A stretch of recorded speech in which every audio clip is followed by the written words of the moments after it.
दिया मिशन काली नामक हथियार के बारे में, और इस काली नामक हथियार से कैसे ऑपरेशन व्हाइट वॉश को अंजाम दिया गया, जिसे देखकर पूरी दुनिया चौंक गई। काली को सबसे पहले भाभा एटॉमिक रिसर्च सेंटर यानी बार्क ने एक इंस्ट्रूमेंट के तौर पर बनाया था, ताकि यह अपने सैटेलाइट्स को सुरक्षा दे सके, उन्हें प्रोपेल कर सके और उन पर पड़ने वाले इलेक्ट्रोमैग्नेटिक वेव से उनकी सुरक्षा कर सके। ये Bhabha atomic research centre Mumbai के समीप ट्राम्बे में है। यह एक जगह है मुंबई के पास ट्राम्बे, वहाँ ये पहाड़ियों से घिरा हुआ एक बहुत ही टॉप सीक्रेट इंडिया का जगह है। यहाँ जो भी खुफिया हथियार वगैरह बनाए जाते हैं वो इसी Bhabha atomic research centre, shortcut में बार्क, यही बनाए जाते हैं। काली का पूरा नाम होता है किलो एम्पियर लीनियर इंजेक्टर। ये एक बहुत ही हैवी वाट, देखिए आप देख रहे हैं किलो एम्पियर मतलब 1 किलो एम्पियर, तो उतने हैवी इंपल्स को ये किसी एक जगह लीनियर यानी सीधे में इंजेक्ट करता है, डाल देता है वहां पर। काली की सबसे बड़ी खराबी क्या है, इसका साइज बहुत बड़ा है। बहुत बड़ा साइज होने की वजह से इसको हम आसानी से एक जगह से दूसरे जगह पे नहीं ले जा सकते हैं, तो इसको किसी बड़े जहाज में या फिर पानी वाले शिप पर सेट कर दिया जाता है। काली के कई वेरिएंट हैं, अभी काली 1000 सबसे खतरनाक है। काली का विचार 1985 में भाभा एटॉमिक रिसर्च सेंटर से आया था। काली जो सबसे खतरनाक वेरिएंट है काली 1000, वो 40 गीगावाट का एनर्जी रिड्यूस करता है।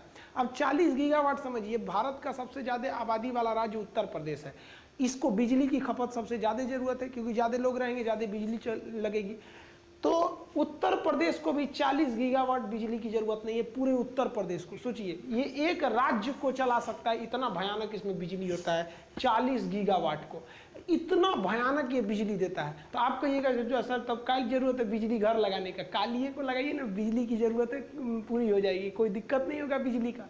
तो इसकी एक खराबी है, ये जो इतना शक्तिशाली बिजली देता है ना, ये 1 सेकंड के लिए भी नहीं देता है, बहुत ही कम सेकंड के लिए देता है। 60 नैनो सेकंड, पलक भी नहीं झपका पाएंगे नैनो सेकंड में, इतने कम समय के लिए देता है। लेकिन इतने कम समय के लिए भी अगर देता है तो उतना तगड़ा झटका किसी को लग जाएगा तो बर्दाश्त थोड़ी कर पाएगा। आसमान से जो बिजली गिरती है वो लगभग 1000 एम्पियर की होती है। आइए उसका बाप है, देख रहे हैं 40 गीगावाट बिजली का झटका लगेगा एक बार में, तो कोई भी चीज तहस नहस हो जाएगी। काली को इंडिया कहता है कि ये कोई हथियार ही नहीं है, ये एक इंस्ट्रूमेंट है, हम इसे अपनी सुरक्षा के लिए यूज करेंगे। लेकिन अगर इससे किसी दुश्मन के विमान या किसी दुश्मन के सैटेलाइट मिसाइल पर हमला करेंगे तो उसका जितना भी इलेक्ट्रॉनिक सिस्टम है सब ध्वस्त हो जाएगा, विमान अपना रास्ता भटक जाएगा, मिसाइल रास्ता भटक जाएगी, सैटेलाइट को बर्बाद कर सकते हैं। तो इसका हथियार के रूप में यूज करेंगे तो ये काफी खतरनाक है। इसका प्रयोग किया गया ऑपरेशन व्हाइट वॉश में। समझते हैं क्या है ये ऑपरेशन व्हाइट वॉश।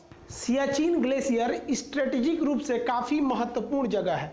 यहाँ पर इंडिया पाकिस्तान दोनों के सैनिक रहते हैं। हालांकि इंडिया का कब्जा है, लेकिन उसके दूसरे साइड में पाकिस्तान रहता है। तो इन दोनों के सैनिक बर्फ के गिरने से, बर्फ का फिसल कर गिर जाना बहुत बड़े हिस्सा को, उसे हम एवलांच या फिर हिमस्खलन कहते हैं। तो यहाँ हिमस्खलन की घटना बहुत ज़्यादा होती है और हिमस्खलन से ही यहाँ ज़्यादातर फौजी मरते हैं।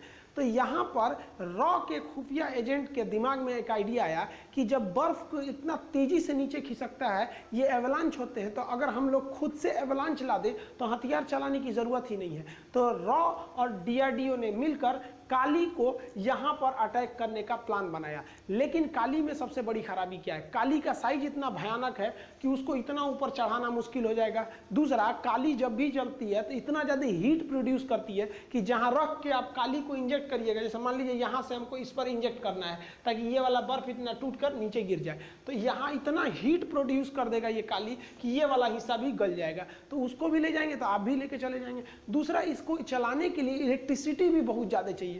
अब इतना ऊंचाई पे बिजली कहां से ले जाएगा, इलेक्ट्रिसिटी की भी दिक्कत है। तब रॉ के एजेंट्स ने प्लान बनाया कि सियाचिन पर जो हमला होगा वो काली से ही होगा, लेकिन काली हथियार को हम हवाई जहाज में भरेंगे। हवाई जहाज को चुना गया IL-76। इस IL-76 को हम लोग ने कटक में लाए।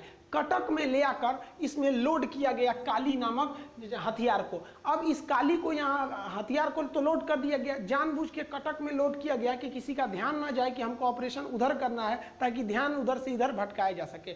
और काली को यहाँ पे लोड करने के बाद इसे सहारनपुर एयरबेस पर हम लोगों ने पहुँचा दिया और इसकी सुरक्षा में सैनिकों को तैनात कर दिया। किसी को ये नहीं पता था कि इसके अंदर है क्या, इस विमान के अंदर। लेकिन सबसे बड़ी जो समस्या आनी थी कि इस विमान के अंदर स्थित काली को बिजली कहां से दिया जाए। उतना हैवी बिजली नहीं दे पाए सकते थे, एक जहाज का इंजन उतना बिजली नहीं बना पाता है।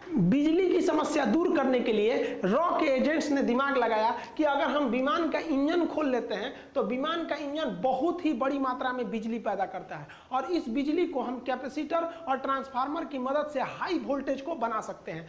तो एक विमान का इंजन को खोलकर IL-76 के अंदर सेट किया गया और उससे बिजली बनाकर काली को स्टार्ट किया गया। IL-76 के अंदर काली नामक हथियार था, उसे अकेले नहीं छोड़ सकते थे, इसलिए सुरक्षा का बहुत ज्यादा ध्यान रखा गया, कई लेयर की सुरक्षा बनाया गया और सबसे पहले आगे भेजा गया एवॉक्स विमान को। एवॉक्स का मतलब होता है airborne warning and control system. इस विमान के ऊपर रडार लगे होते हैं और ये रडार पूरे दुश्मन को देखते रहते हैं कि कोई दूसरा जहाज तो नहीं है इस एरिया में, और अगर इस एरिया में है तो इसके अंदर बैठे जितने रडार कंट्रोलर है वो अगल बगल बता देते हैं कि 200 किलोमीटर दूर जहाज है, इधर जहाज है। तो इसको पूरी तरह से सबसे पहले भेजा गया आगे एवॉक्स को। एवॉक्स विमान आगे आगे चल रहा था। एवॉक्स के पीछे लगाया गया सुखोई को। ये सुखोई को हम लोग पूना से बुला के लाए थे। सोचिए, दक्षिण भारत से जहाज उड़ के आया था सेफ्टी देने के लिए ताकि किसी की नजर न पड़े।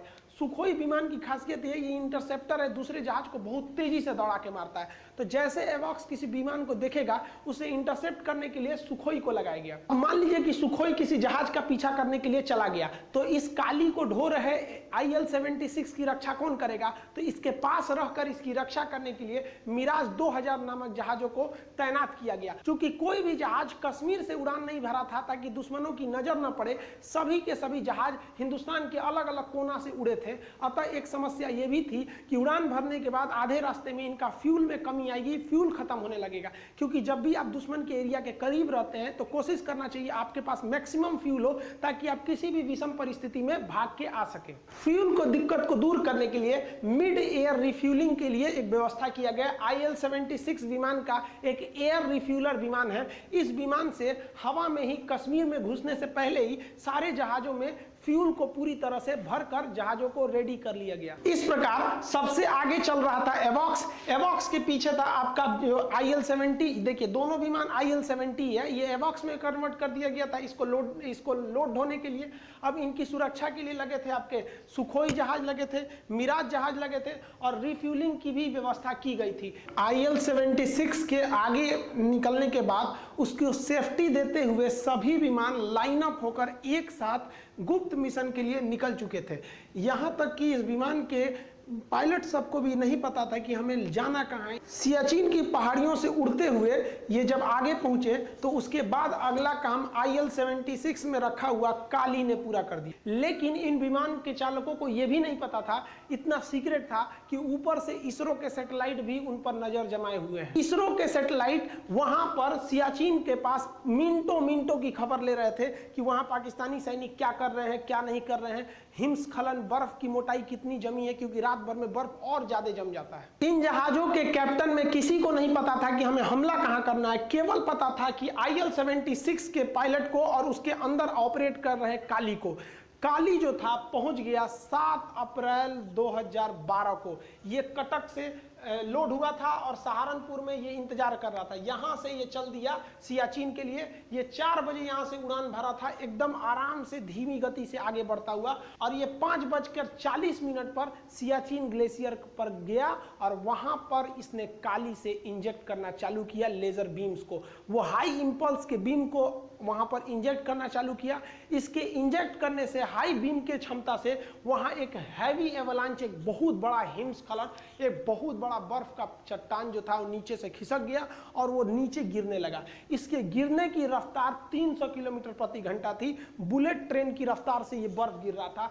इसकी खबर पाकिस्तान को जब तक लगे कि बहुत देर हो चुकी थी, इतनी तेज रफ्तार के आगे आप कुछ भी नहीं कर सकते हैं, ये 15 मिनट के अंदर 15 मिनट 80 फीट मोटी बर्फ की चादर बिछ गई। सोचिए 80 फीट, लगभग 8 से 9 मंजिला ऊंचा बर्फ ढक गया पाकिस्तान के जो वहां बंकर्स थे उनके ऊपर। इन बंकर्स में पाकिस्तान के 124 जवान दबकर मर गए। इस एवेलांच की स्पीड इतनी ज्यादा थी कि इस स्पीड के आगे किसी का भी टिक पाना बहुत ही मुश्किल था। यह 300 किलोमीटर प्रति घंटा की रफ्तार से आते हुए पाकिस्तानी बंकरों को ध्वस्त करते हुए आगे बढ़ रही थी। इस एवलेंच की जो सबसे घातक बात थी वो इतनी हाइट से थी और इतना तेज रफ्तार था कि किसी को संभलने का इसने मौका ही नहीं दिया और 90 फीट ऊंची बर्फ की एक चादर जम गई। काली के विकराल तांडव ने पूरी दुनिया में खलबली मचा दी। ये इतना भीषण था कि इसके सामने रुक पाना नामुमकिन था और रफ्तार इतनी भयानक कि अपने सामने आने वाली किसी भी चीज को यह उजाड़ते हुए चली गई थी।